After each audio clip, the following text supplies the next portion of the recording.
evangelismo. Antes de entrar al mensaje y los jóvenes, los niños se van también después, quería compartir esta alabanza que significa mucho para todos los cristianos. Para mí personalmente significa mucho más, quizás porque yo no sé si se recuerda que lo he dicho años anteriores, pero yo me convertí al Señor en una Semana Santa. Yo me convertí un Viernes Santo. Y antes de ser cristiano, yo no era, como gracias a Dios, no era alcohólico, no era drogadicto, no era muchas cosas que muchos a veces tienen que lamentar y decir eso era mi vida. Yo no era así, pero tenía algo que era peor que eso, digo yo. Era muy escéptico, muy incrédulo. Yo dudaba de la Biblia, yo dudaba de muchas cosas de Dios. Creía en Dios, pero en una manera muy superficial, y decía: Dios, si es que existe, nos olvidó, nos abandonó. Y nunca había pensado en la cruz, que es la demostración más grande de que Dios nunca nos abandonó ni nunca nos olvidó. Y en esa cruz se cayeron todos mis argumentos, todas mis ideas filosóficas que yo tenía, toda mi incredulidad o escepticismo se cayó en esa cruz, escuchando ese Viernes Santo a un predicador en una estación de radio. Y por eso esta alabanza significa mucho para mí, porque es un testimonio de lo que sucedió en la cruz del Calvario. Adelante, Jonathan.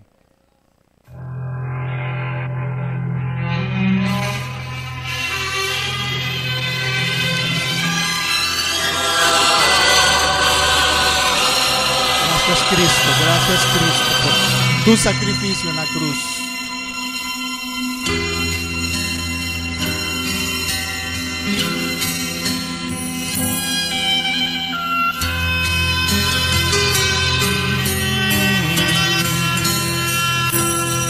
Por la vía dolorosa, ese día en Jerusalén, los soldados le abrían paso a Jesús, mas la gente se acercaba para ver al que llevaba aquella cruz.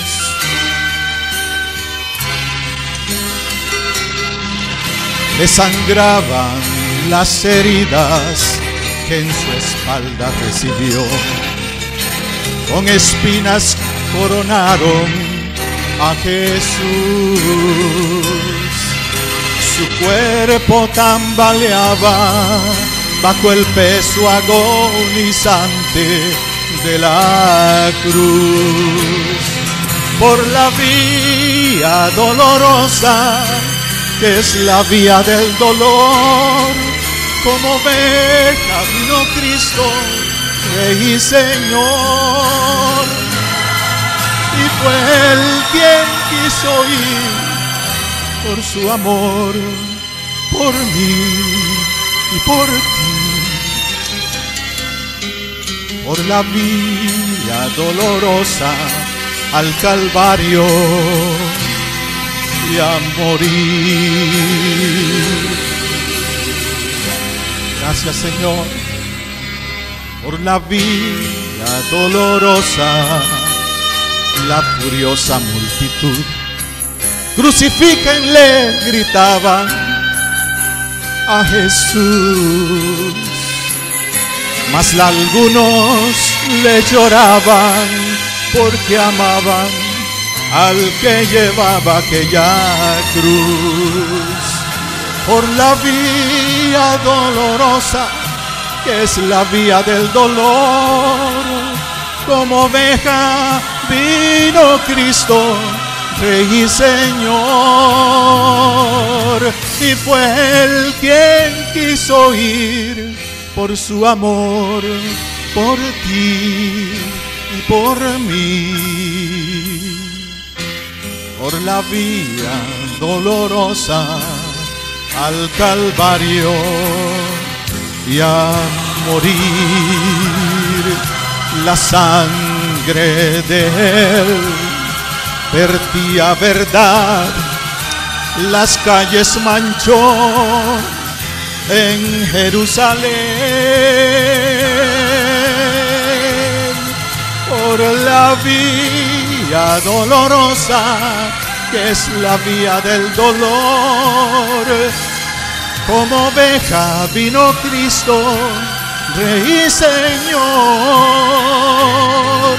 y fue Él quien quiso ir por su amor, por ti y por mí, por la vía dolorosa al Calvario y a morir.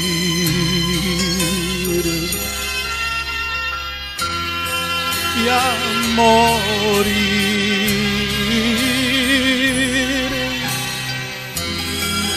por amor y a morir.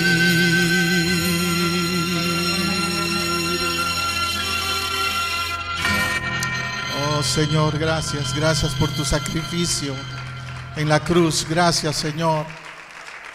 Dele a Él ese aplauso, porque Él es merecedor de alabanza y de adoración. Gracias, Señor. Vamos a permitir que los jóvenes y los niños pasen a su clase y entonces vamos a predicar la palabra del Señor en base a este tema de la cruz. Ese es mi enfoque en este día. Usted sabe que estamos iniciando, ya entrando a la Semana Santa, así que a partir de este domingo, de hoy, los próximos domingos, vamos a tener una serie de mensajes enfocados en la Semana Santa. Hoy yo voy a estar predicando acerca de la cruz. El domingo próximo el hermano Antonio va a estar predicando acerca del Mesías. Y el domingo que sigue la pastora va a estar predicando acerca de las mujeres que encontraron a Jesús en la tumba vacía. Así que los próximos 3 domingos tenemos una serie muy interesante. Y se lo digo para que usted traiga a alguien los próximos domingos. Invite a alguien a estar aquí con usted en la iglesia, en la casa del Señor. Amén.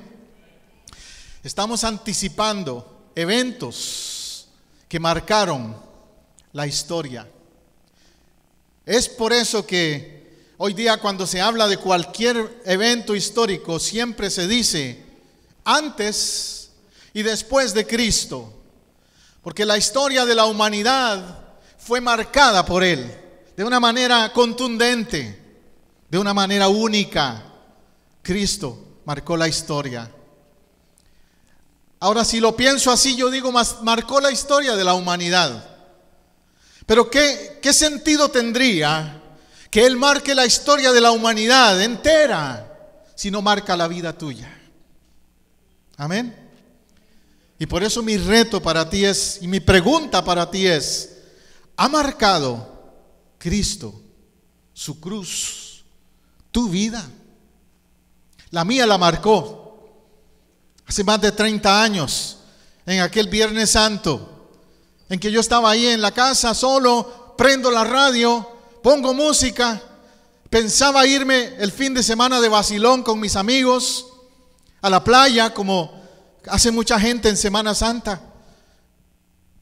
Estaba yo metido en el baño, entonces la radio que estaba fuera del baño no la pude salir a cambiar la estación. Dios todo lo hace. Y la música paró. Era una estación secular, no cristiana. Pero como era Semana Santa, pusieron un sermón o un mensaje de la cruz. Y aquel mensaje fue el que Dios usó para tocar mi vida.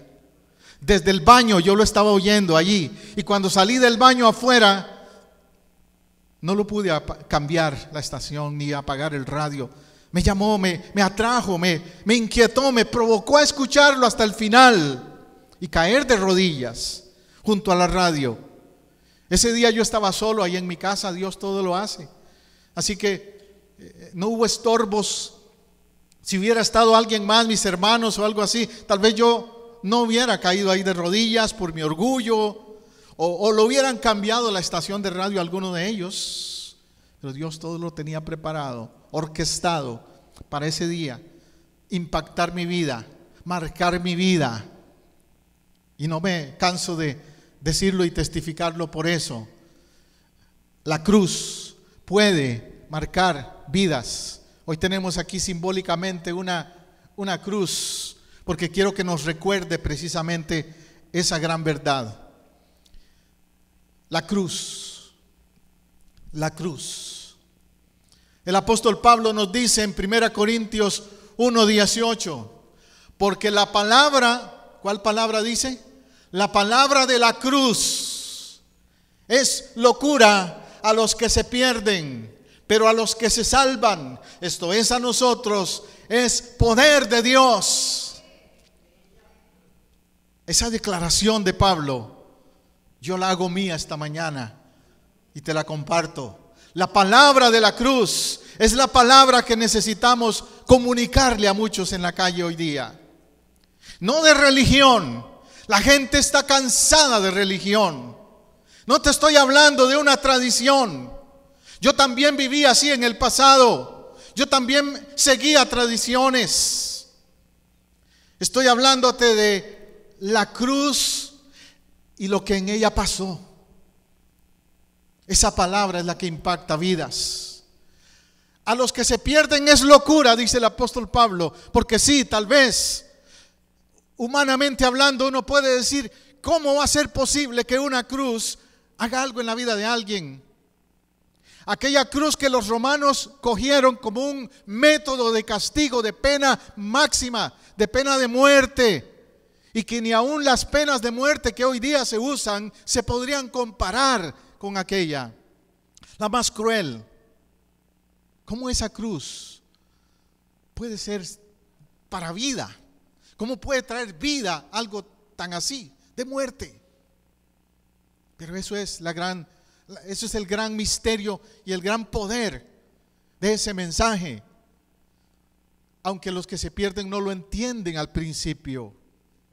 Yo cuando no era creyente, como te digo, era muy escéptico. Yo cuestionaba eso. ¿Qué clase de Dios, decía yo, se va a dejar crucificar?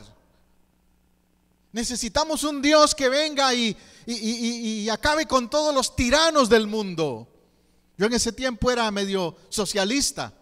Y yo decía, necesitamos un Dios que venga y baje a todos estos explotadores que hay en el mundo de la humanidad. No uno que débilmente se deje crucificar. Era locura. Por eso entiendo lo que Pablo dice. Pero a los que se salvan, esto es a nosotros, es poder de Dios. Poder de Dios. Hay poder de Dios en la cruz. Hay poder de Dios en la cruz, escúchalo. Los demonios tiemblan cuando se les habla de la cruz. El apóstol Pablo en otra parte dice que en la cruz Él exhibió públicamente las potestades. Es decir, los avergonzó. Satanás pensaba, en la cruz lo humillo, en la cruz lo tengo derrotado. Pero fue todo lo contrario. La cruz es el lugar de victoria, de vencimiento de la muerte más bien. La cruz hace la diferencia. La cruz. La Escritura nos da detalles en los evangelios de esa crucifixión. Hay algunas iglesias, cuando yo era niño no lo entendía, ahora lo he captado. Hay algunas iglesias que tienen una serie de ventanas de colores muy bonitas, con imágenes de diferentes etapas de la crucifixión. A eso le llaman el Vía Crucis. Los diferentes momentos que vivió Jesús llegando a la cruz. El Vía Crucis representa todo un largo camino. Y yo te quiero hablar hoy de eso también, del Vía Crucis, la vía a la crucifixión. Eso es el Vía Crucis. Llegaron al Calvario, a un lugar llamado Calvario. En el original, en la Biblia en griego, la palabra Calvario es diferente. Más bien dice literalmente al monte de la calavera. Llegaron al monte de la calavera. Era un lugar donde en Jerusalén solamente tiraban los desechos, ese lugar. Era un lugar que olía apestoso, olía a muerte, porque ahí crucificaban enemigos de los romanos todo el tiempo. Entonces habían calaveras, literalmente, esqueletos de cadáveres que dejaban abandonados. También parece que el monte lo supieron escoger los romanos por su forma. Tenía la forma de una calavera, ese monte. Y estaba afuera de Jerusalén, porque según las tradiciones judías, nada inmundo podía estar dentro de los muros de Jerusalén. Entonces, al que llevaban a matar a ese lugar, era porque lo consideraban inmundo. Imagínate, al Señor entonces, nuestro Salvador, lo consideraron inmundo. Pero ¿sabes en realidad por qué fue? Porque los inmundos somos nosotros, y Él iba representándonos a nosotros. El inmundo eras tú y yo, y Él fue allí en nuestro lugar como el inmundo, a ese lugar apestoso, el monte de la calavera, y lo crucificaron allí, y a Él y a dos malhechores, uno a la derecha y otro a la izquierda. Otra vez un cuadro que nos representa, porque esos dos malhechores nos representan a ti y a mí.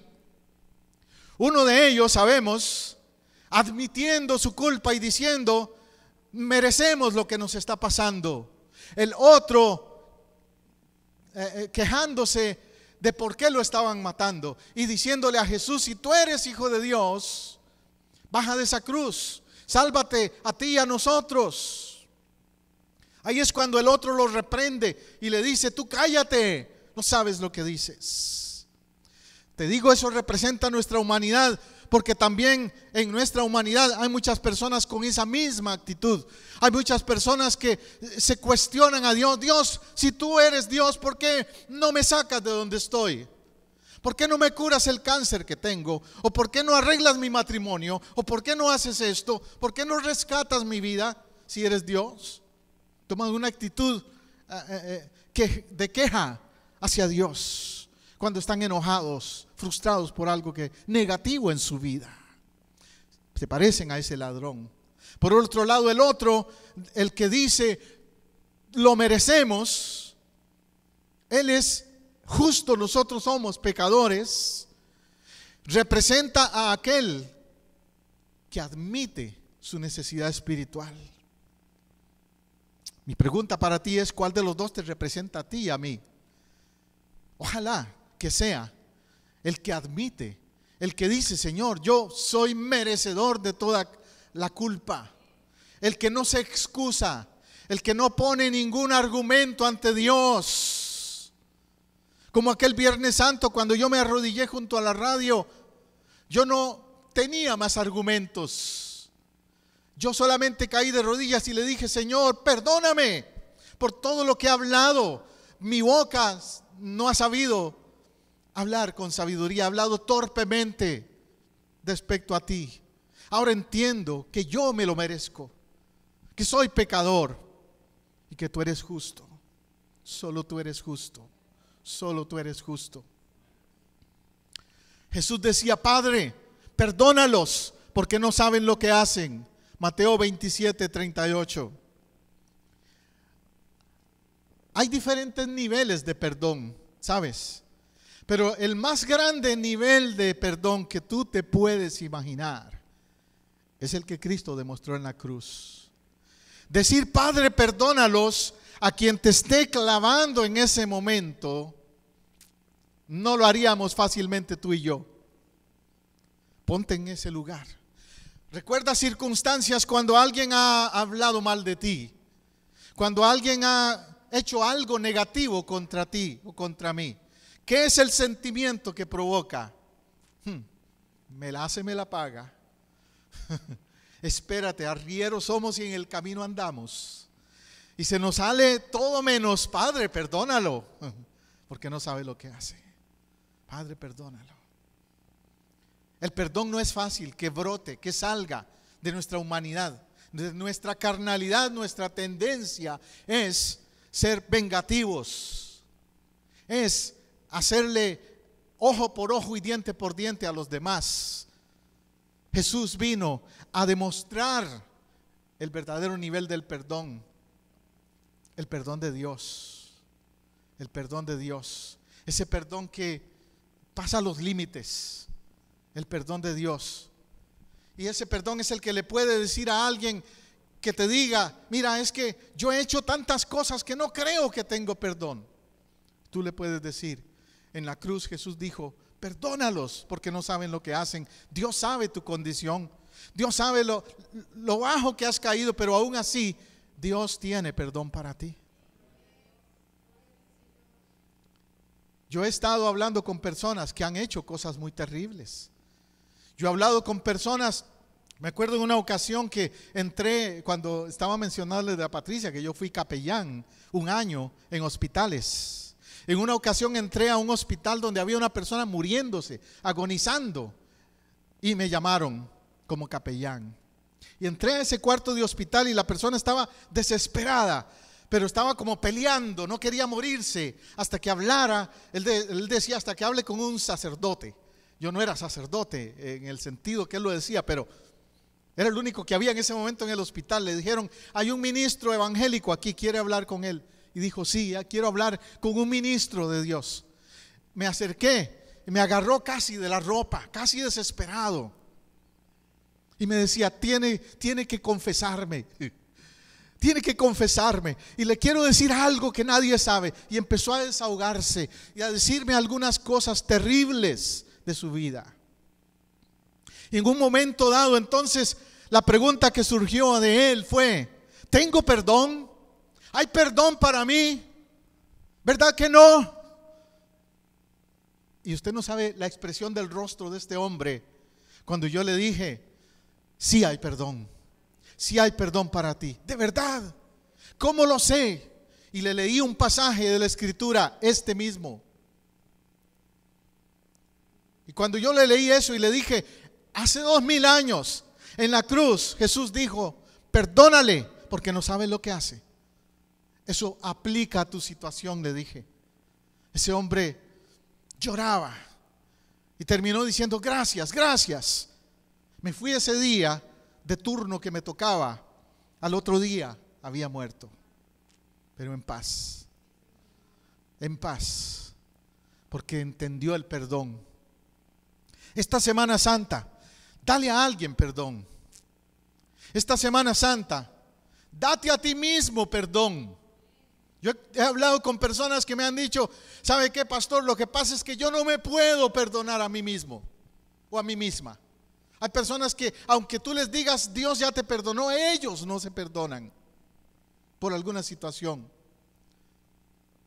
Aplícate la promesa del perdón en tu vida.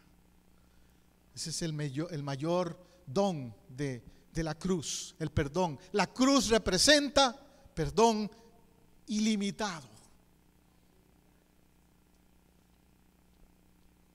¿Sabes por qué la cruz representa todo eso? Porque la cruz representa el máximo sacrificio que Dios pudo haber hecho por ti y por mí. Yo estuve leyendo un artículo esta semana que me impactó. Un artículo hecho o escrito por un médico, un patólogo, especialista en personas cuando están muertas o cuando van a morir, que los examinan. Y este patólogo escribió algunas cosas y traje unas partes, no todo el artículo, pero aquí le pongo en la pantalla algunas de las cosas que leí porque me impactaron. Dice lo siguiente: hoy día, en base a los conocimientos de la fisiopatología de un paciente traumatizado, se puede llegar a inferir algunos de estos cambios fisiológicos padecidos por Jesucristo durante la pasión y muerte. O sea, este médico hizo un examen de los cambios físicos en Jesús durante su crucifixión. Y dice: los relatos bíblicos de la crucifixión, descritos a través de los evangelios, y también la documentación científica que se ha dado al respecto, describen que él padeció y sufrió el más cruel de todos los castigos que te puedas imaginar. el más inhumano y despiadado de los tratos que puede recibir un ser humano. Los romanos eran conocidos como expertos en la tortura, en hacer sufrir al máximo a un prisionero.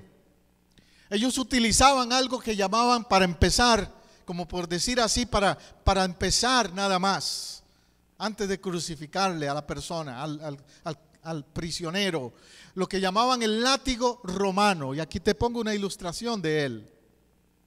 El látigo usado con Jesús por los romanos era llamado en latín flagrum, y tenía 7 colas con pedazos de hueso y bolas de plomo o uñas, como una especie de uñas de plomo también, para desgarrar la piel, los músculos, los tejidos cuando golpeara, que cortaba entonces tendones, dividía las capas de piel, las desgarraba, quitando así fuerzas al reo al que latigueaban. En la película reciente que hizo Mel Gibson, tal vez recuerdas, La Pasión, aunque algunos la han criticado por diferentes razones, hay algo que hay que entender. Él quiso proyectar con realismo lo que fue la crucifixión. Yo recuerdo años atrás que presentaban tal vez películas en relación a la crucifixión donde, no sé, por respeto a Jesús, por muchos otros motivos quizás, no era tan gráfico, pero él lo hizo muy gráfico. Y recuerdo muchas escenas, hablando del látigo romano, recuerdo una escena donde el soldado golpea una mesa de madera y arranca pedazos de la mesa de madera. Si eso le hacía a una mesa de madera, ¿qué le podía hacer a la piel de un ser humano? Ese látigo tenía unas bolas, como le digo, con uñas de metal para golpear y desgarrar la piel. Yo ayer estaba haciendo un trabajito ahí en mi casa de limpieza en el patio, y hay una mata bellísima, me encanta esa mata, se llama la bugambilia, pero tiene espinas, y yo estaba tratando de podarla y me metió las espinas varias veces. Solamente sentir punzonacitos, pequeños punzonazos de esas espinas, me hizo pensar qué cobarde soy comparado con lo que Jesús pasó. Ese látigo romano, esas garras que tenía, eran como los que les gusta pescar. Tú has visto el anzuelo que usan para pescar. Imagínate entonces un látigo con más de 4 garras con anzuelos. Eso era. Y tenía un mango de madera con piel de 7 tiras de cuero, que las tiras se mojaban para que fueran más flexibles. Tenía cada línea de cuero pedazos de hueso de cordero afilados también, para cortar y hacer que el reo se desangrara rápidamente y no pudiera forcejear ni pelear. Además de eso, yo no creo que los soldados romanos se preocuparan por desinfectar ese látigo con el que lo habían usado anteriormente, o en los últimos 3 que habían crucificado. Así que ese látigo seguramente también estaba tremendamente infectado de muchas cosas a consecuencia del uso que se le estaba dando. Cuando los soldados hacían este daño, hacían intervalos, o sea, golpeaban un rato, y cuando lo veían que estaba perdiendo el conocimiento, lo dejaban un rato, como para que se recuperara nada más y poderle hacer sufrir un tiempito más. Azotaban repetidamente con todas sus fuerzas las espaldas de su víctima. Las bolas de hierro causaban profundas contusiones y hematomas. Ya mencioné de las garras, pero le mencioné también de esas bolas, que esas bolas no cortaban, pero sí causaban hematomas, hinchazón del cuerpo. Entonces las cuerdas de cuero con los huesos de oveja sí desgarraban la piel y el tejido celular, médicamente hablando, subcutáneo. Son términos médicos para que entendamos las consecuencias que esto traía. Al continuar los azotes, las laceraciones cortaban hasta los músculos, produciendo tiras sangrientas de carne desgarrada. En la película La Pasión tú ves cómo Jesús termina al final, casi que sin una parte de su cuerpo que no tuviera heridas. Váyase a Isaías 53 y recordará lo que dice Isaías 53. Ahí en el contexto de Isaías 53 dice que lo miramos como ¿qué es la palabra que usa? Sin belleza, que quedó horripilante, que no queríamos ni verlo, porque quedó totalmente desfigurado. Dice: herido fue por nuestras rebeliones, el castigo de nuestra paz fue sobre él. Le tuvimos por herido, por azotado de Dios. Así dice Isaías. Y él ciertamente llevó nuestras iniquidades. Eso es lo que representa todo ese daño que sufrió en la cruz. Se creaban entonces condiciones para producir pérdida importante de líquidos, sangre y plasma. Usted sabe que el cuerpo humano, el ser humano, tiene esos dos líquidos vitales. Cuando tú tienes un accidente, lo primero que hacen los paramédicos es ver si has perdido sangre y plasma. Y te ponen ahí mismo un poco más. Por eso urgen a veces de que tú hagas donaciones de sangre, porque en un accidente o en una crisis, en un terremoto donde hay muchos heridos, sin eso va a morir mucha gente. Me encantó una camiseta que vi el otro día de un hermano en Cristo, que andaba una camiseta que decía: My soul was saved by a blood donor. Decía en inglés. Mi vida o mi alma fue salvada por un donador de sangre, y tenía la cruz. Qué tremendo mensaje. El más grande donador de sangre fue Jesús. Salvó la vida tuya y la mía con su sangre preciosa. La dio toda. Hay que tener en cuenta entonces que médicamente sucedió lo que se llama una hematidrosis. Eso había dejado la piel de Jesús totalmente sensible. Se obligó a Jesús, como era de costumbre, a cargar la cruz desde el poste de la flagelación al lugar de la crucifixión. La cruz pesaba más de 300 libras o 136 kilos. Él solo llevó el patíbulo, que pesaba entre 75 y 125 libras. Este fue colocado en su nuca y se balanceaba sobre sus hombros. Ahora yo fui a buscar esta cruz para ilustrar mi sermón. La tenían allá atrás en el gimnasio. La fui a buscar.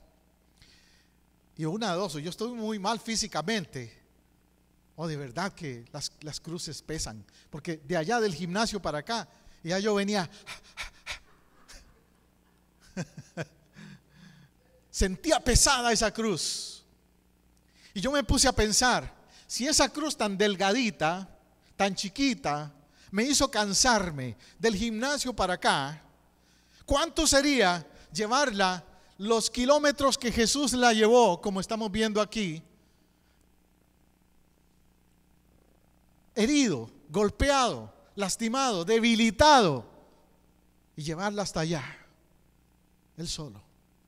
Hubo solo un lapso del camino en que se le pidió a Simón el Cirineo que le ayudara un rato, pero él la llevó prácticamente todo el camino. Debilitado, tuvo que caminar un poco más de medio kilómetro, entre 600 a 650 metros, para llegar al lugar del suplicio. Una vez yo leí un artículo en inglés que decía: Jesus was no wimpy, o Jesús no fue un cobarde o un débil. Y qué cierto es eso. Jesús no fue para nada un débil. Si usted me va a hablar de un hombre, muy hombre, en el sentido que a veces se usa por ahí en la jerga de la calle, muy macho, Jesús fue muy macho, en ese sentido, de ser valiente, de aguantar dolor humano y espiritual. Llegó hasta ese lugar llamado el Gólgota, lugar de la calavera que ya mencioné, con semejanza de un cráneo humano. Hoy día, si usted va a Jerusalén, ese lugar ya no está fuera de Jerusalén, porque la ciudad ha crecido. Entonces ahora se ubica dentro de Jerusalén, pero hay un lugar que le llaman así en Jerusalén también, que se cree que es el lugar donde se dio la crucifixión, por la forma que tiene, por la forma de calavera. Bien, antes de comenzar el suplicio de la crucifixión, también era costumbre darle al reo una bebida narcótica, un vino mezclado con mirra e incienso, una especie de bebida especial que se le daba a los condenados, un vinagre, como llamamos, con el fin de mitigar un poco sus dolores. Pero cuando le presentaron a este brebaje a Jesús, Él lo rechazó. Cosa muy interesante. Ningún reo rechazaría esa ayuda, por decir así, en ese momento. Pero Jesús lo rechazó. Y es que yo creo que Él quería llevar plenamente, hasta las últimas consecuencias, el pecado de la humanidad. Por eso, antes de ir a esa cruz en el monte de Getsemaní, Él oró y dijo: Padre, si es posible que pase de mí esta copa, pero no se haga mi voluntad sino la tuya. Es decir, Jesús se preparó espiritualmente para lo que venía, y por eso cuando llegó el momento de la cruz, Él pudo decir no a ese brebaje, porque tenía la fortaleza espiritual para decir no. La gran lección que yo encuentro en eso es: tendremos nosotros fortaleza espiritual para decir no.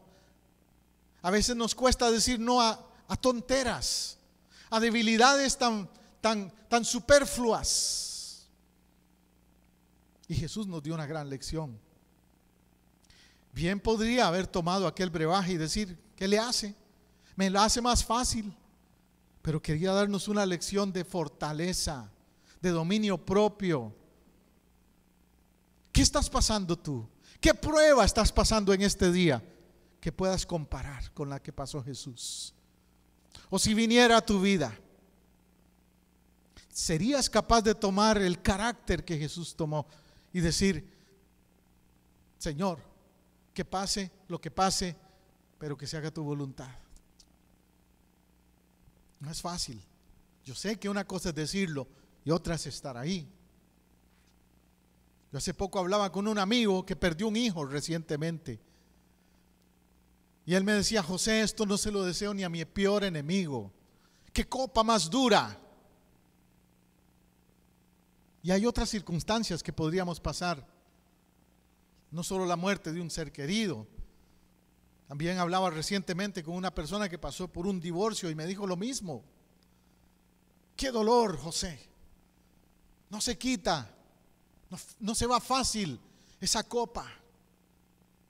Jesús nos dio, por eso, un ejemplo en la cruz de fortaleza, de no dejarse vencer por el dolor. Eso es la vía dolorosa. Por eso se llama la vía dolorosa. No es la vía fácil.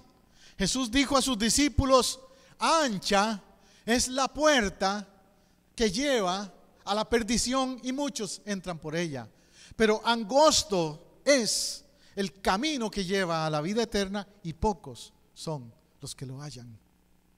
Porque el camino fácil es fácil. El vivir la vida como el mundo la vive es fácil. Pero el vivir la vida con negación espiritual no es fácil. Yo siempre que alguien se convierte a la vida cristiana se lo hago ver: mira, has dado el paso más importante en tu vida, pero prepárate porque no va a ser fácil. Es una realidad. Pues bien, con los brazos ya extendidos, pero no tensos, entonces se completaba la crucifixión. Las muñecas eran clavadas en el patíbulo. De esta forma, los clavos de 1 centímetro de diámetro en su cabeza y 13 a 18 centímetros de largo eran probablemente puestos entre el radio y la metacarpianos, o entre las hileras de huesos carpianos, ya sea cerca o a través del fuerte flexor retinaculum y los varios ligamentos intercarpales. Estoy hablando de, otra vez, términos médicos. Recuerde, es el reporte de un patólogo lo que estoy leyendo. Pero ahí en lenguaje más sencillo lo que me está diciendo es que le traspasaron y que probablemente fue en esta parte del brazo, contrario a lo que se piensa a veces de que fue aquí, aunque hay contradicciones o hay teorías diferentes en cuanto a eso, porque si no, no se podría haber aguantado o sostenido en la cruz si hubiera sido solo de aquí de la mano. El colocar los clavos en las manos hacía que se desgarraran fácilmente, puesto que no tenían un soporte óseo, o sea, de hueso. Supuestamente, esa es la razón. Jonathan, ¿qué más pasó? Eso es hablando de los clavos. Y otra vez, vuelvo a mencionarlo, los clavos que usaron, tampoco se preocuparon los romanos por ir a traer clavos nuevos a la ferretería. Usaron los mismos clavos que probablemente usaron con otros reos. Entonces, ¿has oído hablar de tétano? Seguramente Jesús sintió los efectos del tétano. El tétano produce calambres, fiebres altas y otro montón de consecuencias físicas. Entonces, la posibilidad de una herida periósea dolorosa fue grande, al igual que la lesión de vasos arteriales tributarios de la arteria radial o cubital, o sea, los daños en las venas. Por eso el desangramiento fue rápido. Por eso después no salía más que agua de su cuerpo.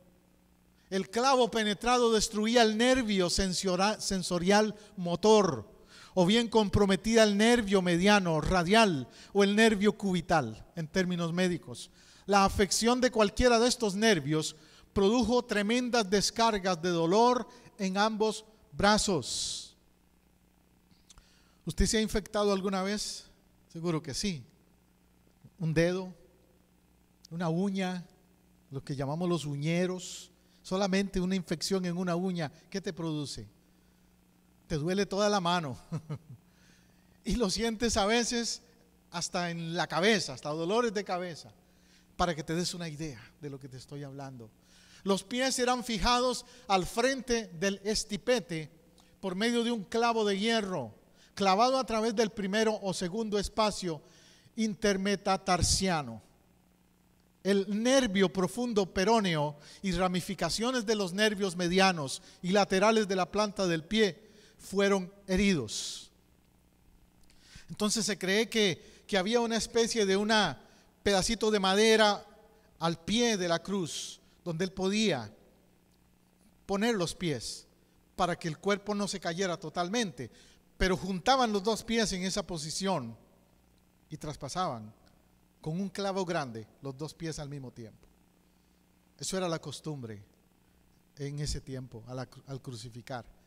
¿Entiendes entonces lo que dice Isaías ahora que te dije que chequearas Isaías 53? ¿Entiendes lo que dice Isaías cuando dice: herido fue por nuestras rebeliones y por su llaga fuimos nosotros curados? ¿No es razón para amarle, darle gracias y seguirle? Herido fue por nuestras rebeliones. Tremendo dolor. Allí clavaron ambos pies con un solo clavo, que como dije, hay opiniones respecto a eso. De todas las muertes de la cruz, esta era la más inhumana, la de la cruz. Usted ha oído hablar de los franceses. Los franceses, ¿qué hacían? Decapitaban rápido, una muerte rápida si te cortan la cabeza. Suena feo eso. Ay, no, que le corten la cabeza. Pero si a mí me dicen, ¿qué escoges? ¿Te crucifico o te decapito? Mejor decapítame. Créeme, no vas a decir crucifícame. Es que te ahorquen. El ahorcamiento es asfixia. Unos minutos y se acabó. Pero la crucifixión, la cruz, te estoy describiendo el cuadro. La crucifixión es algo lento, muerte dolorosa, agonizante en verdad. Es la más inhumana, el suplicio infamante que el imperio reservaba para dos personas o dos grupos, los esclavos y los enemigos de Roma. Por eso las palabras en Getsemaní eran con propósito de humillar. Cuando escribieron allí en 3 idiomas, he aquí el rey de los judíos, en latín, en griego y en hebreo o arameo. Los romanos no se lo imaginaron, pero al mismo tiempo estaban siendo proféticos. Porque al escribir en 3 idiomas ese mensaje, lo que estaban diciendo es que él iba a ser el rey del mundo, en verdad. Que toda lengua, toda nación iba a oír de él y saber de él, como es ahora. Pero al principio ellos lo hicieron como una humillación, simplemente. Y es allí en esa cruz donde él declara: Dios mío, ¿por qué me has abandonado? La Biblia lo relata inclusive en el idioma arameo. En arameo dice: Elí, Elí, lama sabactani. Porque es tal vez la declaración más profunda del momento de la crucifixión. Que algunos teólogos han analizado eso y han preguntado ¿por qué dijo eso? ¿Será que Dios lo abandonó de verdad? Ha habido debates, créame, hay volúmenes escritos sobre si Jesús era totalmente humano o si Jesús era parcialmente divino solamente, etcétera, etcétera. Y no me da tiempo aquí de entrar en detalles de eso. Pero en el seminario hablamos mucho de ese tema cuando estudiamos teología. Lo que sí te puedo decir es que en la cruz hubo un momento en que Jesús no recibió ayuda de nadie. Eso es un momento especial donde ni ángeles ni Dios en la forma del Padre pudo ayudarle. Él estaba en ese momento en la forma humana en su plenitud. ¿Y por qué? La única respuesta que te puedo dar es que para que Él redimiera a la humanidad, a ti y a mí, como pecadores caídos, como seres humanos caídos, Él tenía que hacerse totalmente humano y sufrir en plenitud las consecuencias del pecado. Se dice, por lo tanto, que en la cruz en ese momento convergió todo el pecado de la humanidad, y que cuando Él exclamó esas palabras estaba sintiendo el peso de lo horrendo del pecado en todo su esplendor, por decirlo así. Fue el momento en que, por decirlo simbólicamente, todos volteamos la mirada de Él. Es donde se cumple lo que dice Isaías: y escondimos de Él nuestro rostro, dice Isaías. Tremendo ese momento cuando exclama esas palabras. Es lo que se llama el abandono de la cruz.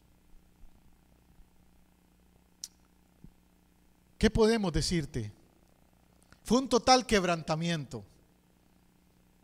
Tan fuerte fue que literalmente los soldados lo descubrieron así.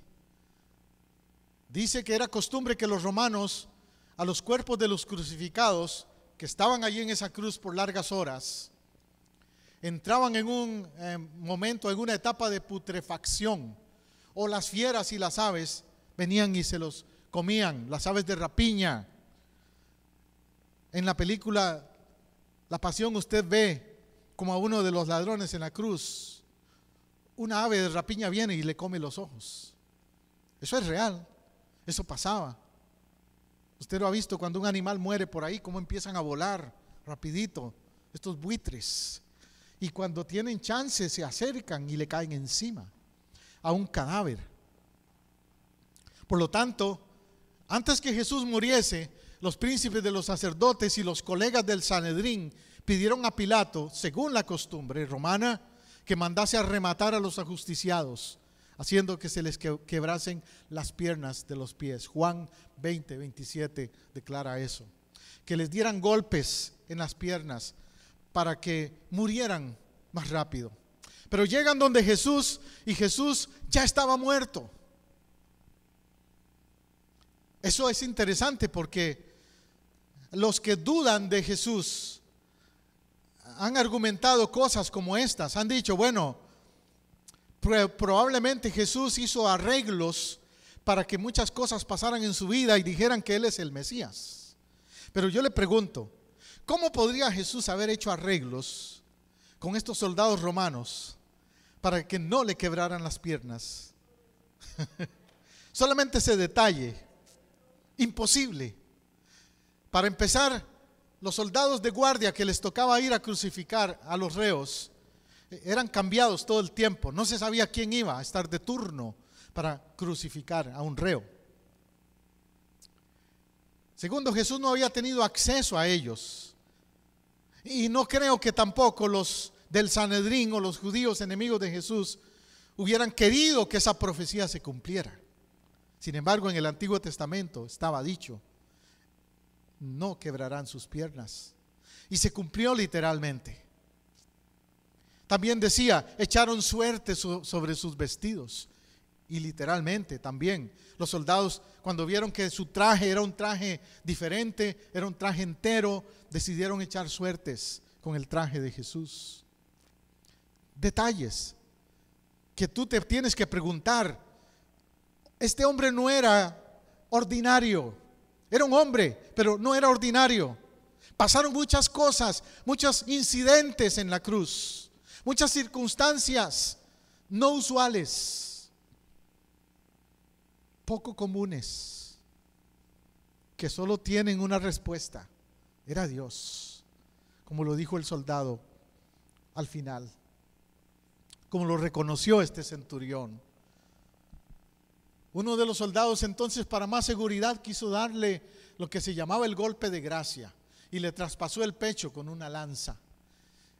En esta sangre y en esa agua que salieron del costado, los médicos han concluido médicamente que el pericardio, el saco membranoso que envuelve el corazón, debió ser alcanzado por la lanza, o que se pudo ocasionar perforación del ventrículo derecho, o tal vez había un hemopericardio postraumático, o representaba fluido de pleura y pericardio, de donde habría procedido esta efusión de sangre.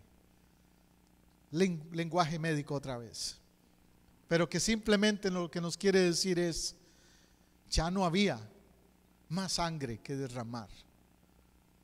Algunos otros he leído que dicen que él sufrió una explosión del corazón, que una persona cuando tiene una gran presión emocional y física puede darse que le dé una explosión del corazón y que por eso ya no salía más sangre, sino que sangre y agua.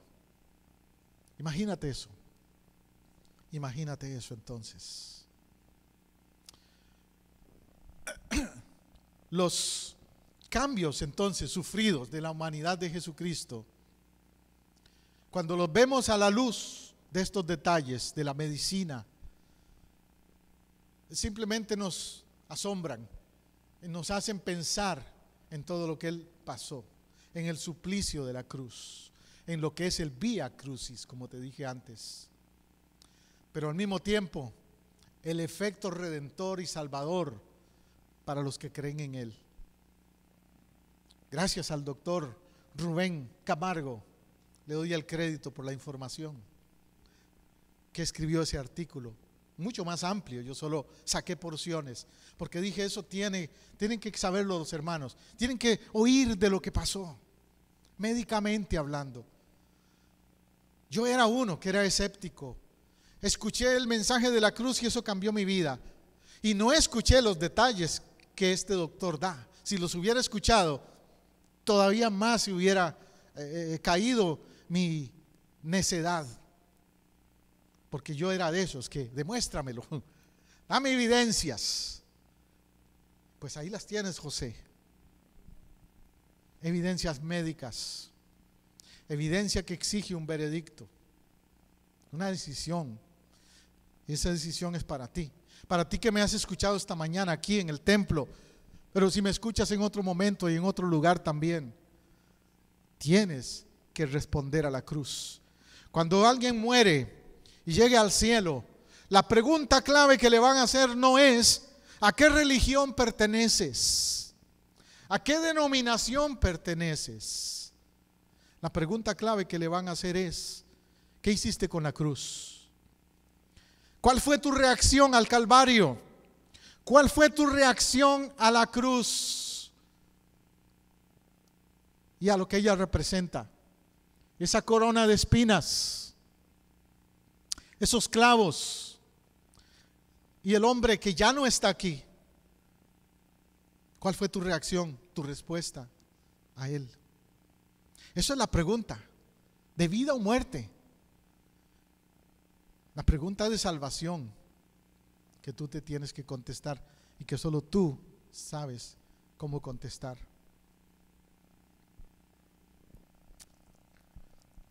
Quiero concluir leyéndote como una especie de poema o una reflexión que alguien escribió, que cuando la leí me tocó muchísimo porque contiene grandes verdades. Se llama Cristo el Incomparable. Pon atención. Hace más de 2000 años nació un hombre contrariamente a las leyes de la vida. Este hombre vivió en la pobreza y fue criado en la oscuridad. No hizo grandes viajes. Solamente en una ocasión cruzó el límite del país donde vivía, y esto fue en el exilio en su niñez. No poseía riquezas ni influencia.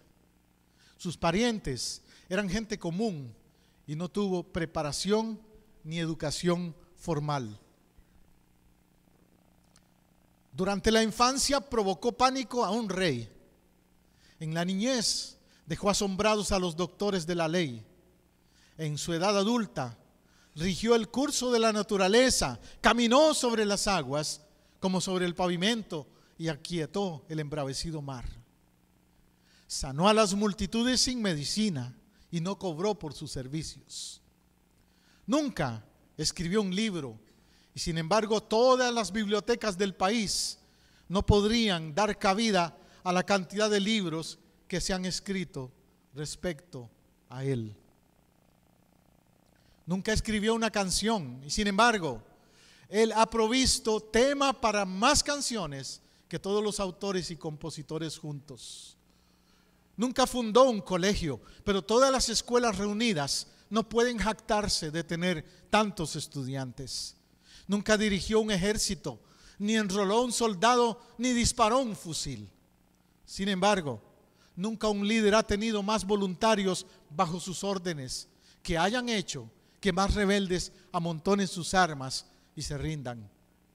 Nunca practicó la psiquiatría, sin embargo ha sanado más corazones quebrantados que todos los doctores de cerca y de lejos. Una vez cada semana las ruedas del comercio dejan de girar y las multitudes emprenden el camino hacia las reuniones de adoración para tributarle su homenaje y respeto. Los nombres de los orgullosos estadistas del pasado en Grecia y Roma han venido y se han ido. Los nombres de los científicos, filósofos y teólogos del pasado han venido y se han ido. Pero el nombre de este hombre crece cada vez más. Aun cuando el tiempo ha derramado más de 2000 años entre la gente de esta generación y la escena de su crucifixión, él vive. Herodes no pudo destruirlo y la tumba no pudo retenerlo. Él se empina sobre el más alto pináculo de la gloria celestial, proclamado por los ángeles, adorado por los creyentes y temido por los demonios, como el Cristo viviente y personal, nuestro Señor y Salvador. Estemos de pie. Levantamos nuestra voz, Señor, dándote gracias por lo que tú hiciste en la cruz. Y hoy, Señor, admitimos que en esa cruz estaba escrito nuestro nombre, que mi nombre estaba allí también, que mi culpa fue llevada por ti, que el peso de la cruz era el peso de mi pecado, que las heridas tuyas las causé yo también, Señor. Mi culpa no fueron los romanos, fui yo, Señor. No fueron los judíos, fui yo, Señor. Es mi culpa también. ¿Puedes orar conmigo esas palabras? Yo la puedo decir por mí, pero quiero que tú la digas por ti. Ahí donde estás. O si el Señor te invita y te motiva, pasa aquí al altar, pasa aquí al frente y declárale a Él lo que Él significa para ti. El perdón que Él te ha dado, que el sacrificio de su cruz vale para ti, que el sacrificio de la cruz es lo más grande que tú te puedas imaginar. Mira, esa cruz tienes que tomarla hoy tú también, en el sentido de hacer un compromiso para no echarle nunca la espalda o no darle nunca la espalda a Él. Gracias, Señor. Mira a cada persona que ha pasado aquí al altar. Otros que quizás escucharán este mensaje y también donde quiera que estén van a ser tocados por ti, Señor. Como un día lo fui yo a través de un programa radial, yo creo que tú estás tocando ahora a alguien en este momento a través de este mensaje. Tú estás tocando a alguien, hablando al corazón de alguien que necesita tu cruz, que necesita salvación. Y si tal vez tú me dices, ya yo, pastor, ya yo creo en Él, pero mi pregunta es también para ti: ¿has sido fiel a su cruz?